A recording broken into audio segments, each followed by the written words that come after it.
পাশাপাশি থাকবো, বুকে ধরে রাখবো। কথায় আছে, পুরুষ কোনো নারীকে সত্যিকার অর্থে ভালোবাসলে তার জন্য পুরো দুনিয়ার সাথে লড়াই করতে পারে। বাস্তব জীবনে এই কথারই যেন জ্বলন্ত প্রমাণ ডাক্তার মনিরুল ইসলাম মনির। বুকেরই ভিতরে রাখিব তোমারে। দীর্ঘ ৩৪ বছর আগে স্ত্রী আসমা আক্তারকে দেওয়া একটি কথা আজও অক্ষরে অক্ষরে পালন করছেন তিনি। স্ত্রীর কঠিন রোগ জেনেও তাকে ছেড়ে না গিয়ে বরং নিজের চেম্বার বাদ দিয়ে তাকে সুস্থ করতে করছেন অক্লান্ত পরিশ্রম। আমার থেকে ও আমাকে বেশি ভালোবাসে। ও তো আমার হাজবেন্ড না, আমার ভালো বন্ধু।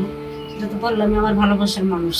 ও তো আমার শুধু স্ত্রী না, আমরা দুজনেই দুজনের ভালো বন্ধু এবং আমাদের সম্পর্কের মধ্য দিয়ে বিয়ে, এবং সেটা অনেক একদম টিনেজে থাকতে বলতে পারেন। শরীয়তপুর জেলার বাসিন্দা ডাক্তার মনিরুল ইসলাম মনির ও আসমা আক্তার দম্পতি ভালোবেসে একে অপরের হাত ধরেছিলেন সেই ১৯৯২ সালে।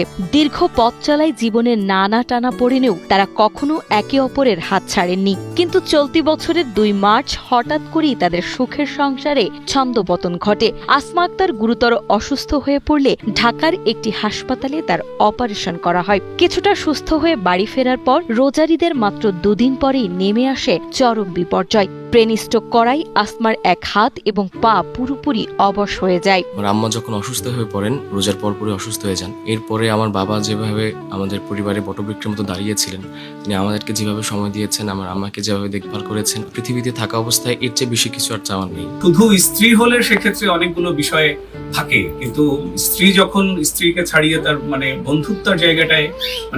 বন্ধুত্বের জায়গাটা আরো বেশি মধুর আমি মনে করি, এবং সেই ক্ষেত্রে বোঝাপড়াটাও একটু ভিন্নতর।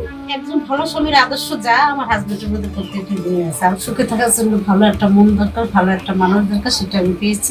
স্ত্রীর এমন কঠিন সময়ে ভেঙে না পড়ে ডাক্তার মনির নিজেই তার চিকিৎসার সব দায়িত্ব কাঁধে তুলে নেন। পেশায় একজন চিকিৎসক হওয়ায় তিনি অফিসের পর নিজের ব্যক্তিগত চেম্বার বন্ধ করে দেন। দিনের বাকিটা সময় তিনি পুরোপুরি উজাড় করে দেন স্ত্রীর সেবায়। নিজের হাতে স্ত্রীকে গোসল করানো, ওষুধ খাওয়ানো থেকে শুরু করে নিয়মিত ব্যায়াম করানো সবই তিনি হাসি মুখে করেছেন। পাশাপাশি সন্তানদের পড়াশোনা ও সংসারের সব দায়িত্ব সামলাচ্ছেন। ৪ দেওয়ালে বন্দী অসুস্থ স্ত্রীর মন রাখতে এই স্বামী নিয়মিত তাকে প্রিয় গান ও কবিতা শোনান। প্রথমত আমি তোমাকে চাই, দ্বিতীয়ত আমি তোমাকে চাই,